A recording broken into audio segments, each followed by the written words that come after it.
अस्सलाम वालेकुम। आप news and views with Shahid Hussain देख रहे हैं। दो बड़ी ख़बरें जो कि दोनों फॉलोअप स्टोरीज़ हैं, लेकिन बहुत अहम और दिलचस्प हक़ाइक़ हैं जो आपके सामने रखने हैं। एक तो ये कि एमक्यूएम के कारकुनान जो कि एक तारीख़ी और बड़ा ऑपरेशन था एमक्यूएम के मरकज़ 90 के ऊपर, और जिस तरह मुल्ज़मान गिरफ़्तार हुए थे और उसके बाद फिर हमने ये सारी चीज़ें रिपोर्ट की। वो गुज़श्ता रोज़ जो वीडियो मैंने शेयर की थी उसकी तफ़सीलात उसमें भी रखी, और फिर अदालती हुक्मनामे में जो अहम तरीन नुकात जो सामने आए हैं वो रखे गए हैं, जिसमें मुल्ज़मान की न सिर्फ बरियत बल्कि जो कराची ऑपरेशन के बाद एक तासुर दिया जा रहा था उसके ऊपर भी अदालत ने काफ़ी ऑब्जर्वेशन दिए। और उसके बाद फिर हुक्मनामे के जो चीदा पॉइंट्स हैं, क्योंकि 27 से 28 सफ़हात पर मुश्तमिल हुक्मनामा है, और उसके बाद फिर मुल्ज़मान बरी भी हुए, उसके बाद फिर मुल्ज़मान को कुछ सज़ाएँ भी हुई, और फिर तासुर ये भी दिया जा रहा है कि जो मुल्ज़मान को जिनको सज़ाएँ हुई हैं उनके ख़िलाफ़ जो ATC का फ़ैसला है इसके ख़िलाफ़ जब हाई कोर्ट में अपील दायर की जाएगी तो उसमें हाई कोर्ट ये जो ATC का फ़ैसला है उसको उड़ा कर रख देगी। यानी कि इंतहाई एक वसूख और एक बड़े एक इससे कहा जा रहा है कि ये जो ATC का फ़ैसला है वो काफ़ी जो है जो हमारे इदारे हैं यानी कि प्रोसिक्यूशन डिपार्टमेंट उसके लिए काफ़ी परेशानी का सबब बन सकता है। लेकिन जो प्रोसिक्यूशन ज़रा है उनका हमारे जो हमारे हमसे बात हुई गुज़श्ता रोज़,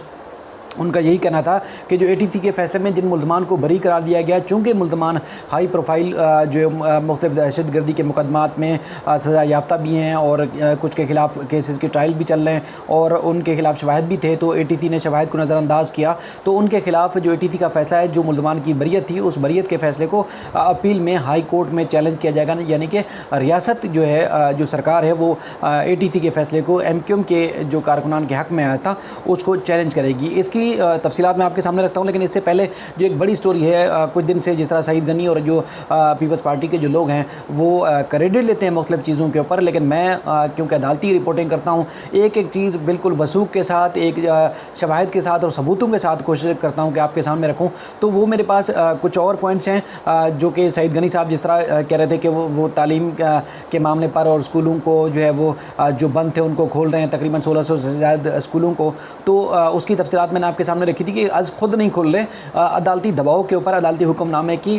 तामील की रोशनी में ये स्कूल जो खोले जा रहे हैं। तो अब चूँकि पहले भी मैं आपको ये सारी चीज़ रिपोर्ट कर चुका, जो जैसे सलाउद्दीन पंवर साहब की अदालत का हुक्मनामा था जिसमें बताया गया था कि तकरीबन 16 लाख डेस्क नहीं है, यानी कि जहाँ बच्चे बैठ के तालीम हासिल करते हैं वो डेस्कें ही नहीं हैं, बच्चे ज़मीन पर बैठ के तालीम हासिल करते हैं। अब ये जो टेंडर जारी किया गया वो भी मुतनाज़ा हो गया है। इस हवाले से जो हम और बड़ी दिलचस्प चीज़ें हैं वो आपके सामने रखनी है। एक तो ये है कि जो खबर की इस तरह की तफसीलात है जो सिंध हाई कोर्ट के 2 रुकनी बेंच के सामने आई थी, जिसमें सूबे के सरकारी प्राइमरी स्कूलों में जो 16 लाख डेस्क हैं उनकी कमी थी, और उसमें 8 साल बाद जो 2.5 लाख डेस्कें मंगवाने का जो टेंडर था वो मुतनाज़ा हो गया, और टेंडर जारी करने के ख़िलाफ़ जो दरख्वास्त थी उसकी समाअत हुई, और 8 साल से जो बच्चे जो ज़मीन पर बैठ कर तालीम हासिल करते हैं उस पर सिंध हाई कोर्ट ने सूबाई हुकूमत के ऊपर बरहमी का इजहार किया। जस्टिस अमजद सैयद ने ख़ास तौर पर जो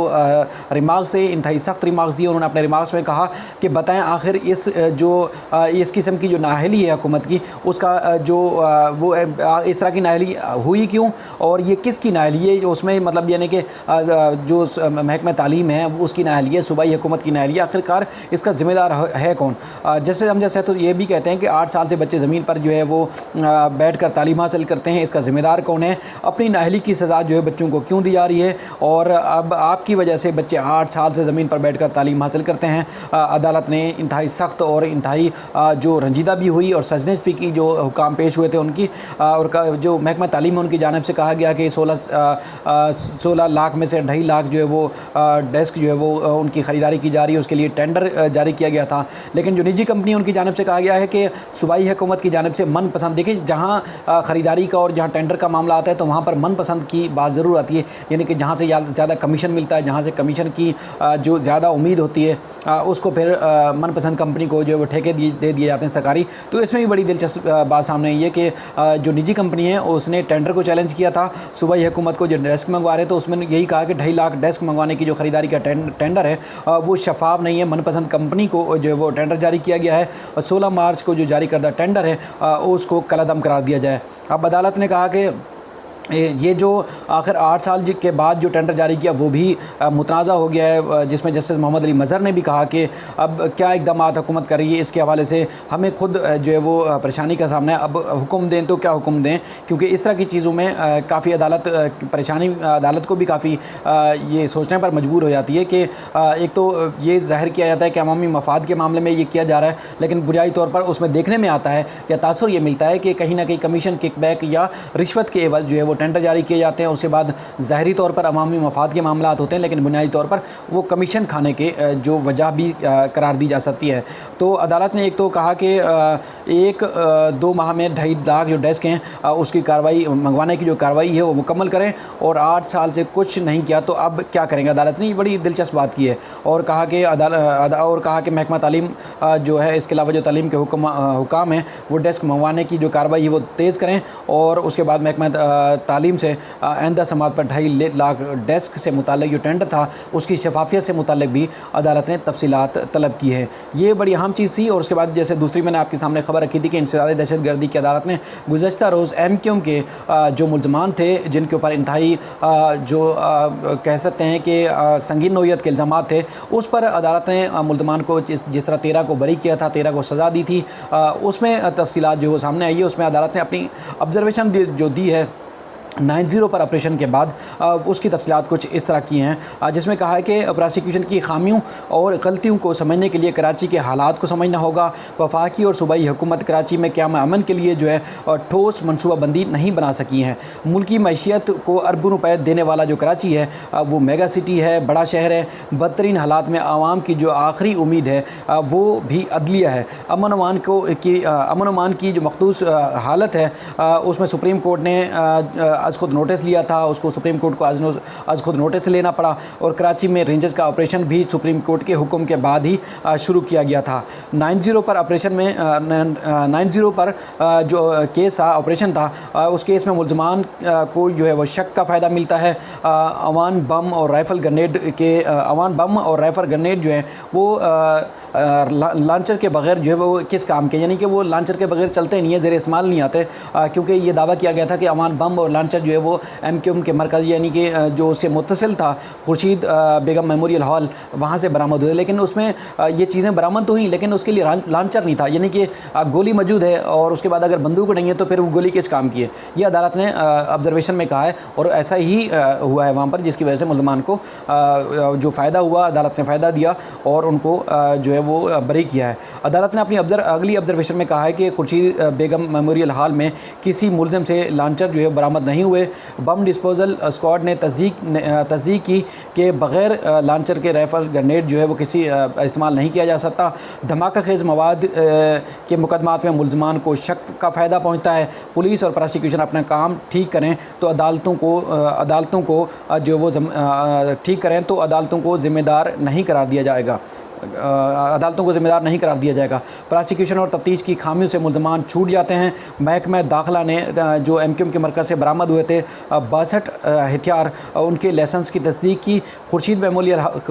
हॉल से जो है 98 जो हथियार है वो बरामद हुए थे, उसमें 14 हथियार जो है मुल्ज़मान के कब्ज़े से मिले थे। ये अदालत ने अपने फ़ैसले में लिखा है, और जिसमें कहा गया है कि उबैद K2, फैसल मोटा, आमिर सरफटा,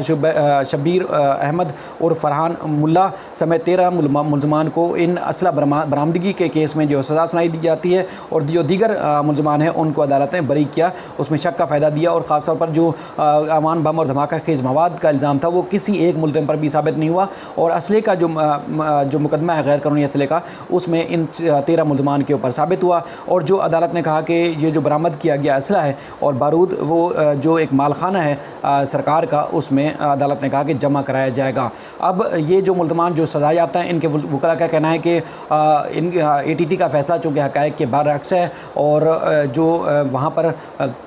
लेसन्स पेश किए गए थे, और बल्कि जब ये वीडियो मंजर आम पर आई थी, मुख्तलिफ टॉक शोज़ में भी रखी गई थी, तो उन तमाम जो असरा था उनके साथ लेसन्स भी मुंसलिक थे, यानी कि मुख्तलिफ MPs और मुख्तलिफ जो पार्टी के अहदेदारान थे उनको लाइसेंस दिया गया था, और वो अपने मरकज़ की सिक्योरिटी के लिए जो असला है वो इस्तेमाल किया जाता था, और उसके बाद ये किसी गैर कानूनी मकसद के लिए इस्तेमाल नहीं होता था। दूसरी जानिब जिस तरह मैंने आपसे पहले भी कहा कि प्रोसिक्यूशन का ये कहना है कि चूँकि कराची के अमन अमान को बेहतर रखने के लिए जब जब ये ऑपरेशन 90 से शुरू किया गया था, उसके बाद फिर दीगर मुख्तलिफ तंजीमों के लोग भी गिरफ़्तार हुए थे। तो उसके बाद फिर कराची के अमन अमान की सूरत हाल बेहतर हुई और ये मुलजमान जेलों में गए और इस तरह कई और मुलजमान थे जो जेलों में गए और उसके बाद फिर कराची की सूरत हाल बेहतर हुई। अब ATC के फैसले को सिंध हाई कोर्ट में प्रोसिक्यूशन का भी कहना है कि वो चैलेंज किया जाएगा। दूसरी जानब जो मुल्ज़मान सज़ा याफ्ता हैं उनका भी यही कहना है कि इस फैसले को ATC में चैलेंज किया जाएगा। दूसरा, जैसे मैंने कल भी आपके सामने रखा कि मीडिया जब जो भी अगर रियासत कहती है कि फ़लाँ मुलज़िम दहशतगर्द है तो मीडिया वो चलाता है कि वो दहशतगर्द है, शवाहिद और सबूतों की रोशनी में जो मीडिया को फराहम किए जाते हैं। और उसके बाद अगर किसी को कहा जाता है कि वो करप्ट है तो मीडिया भी कहता है कि वो करप्ट है। किसी के बारे में कुछ भी अगर परसेप्शन रियासत पैदा करती है तो वो रियासत के साथ मीडिया चलता है। और उसके बाद अगर मुलज़मान के ऊपर जो इल्ज़ामात आयद किए जाते हैं वो अदालतों में साबित नहीं होते तो फिर वो हम